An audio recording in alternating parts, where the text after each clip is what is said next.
अस्सलामुअलैकुम दोस्तों, ये है मेरा गार्डन। फ़िलहाल मैंने आज से 7-8 महीना पहले पपीता बहुत सारे लगाए थे। छोटे छोटे थे, अब वो सब बड़े बड़े हो गए हैं। तो मैक्सिमम जो है पपीता ही दिख रहा है मेरा गार्डन में। पपीता का पेड़ बहुत ज़्यादा है। यहाँ पे कुछ पपीता फल लगा हुआ भी है। पपीता का खेती करना मुझे अच्छा लगता है।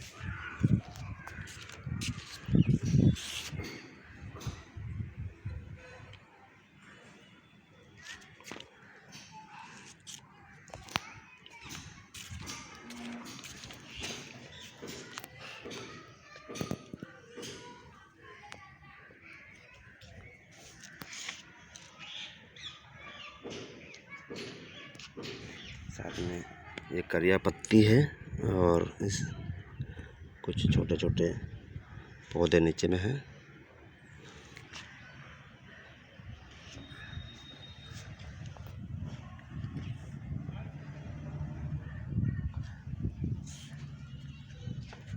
मुनगा का पेड़ भी है जो गिर गया है कुछ दिन पहले।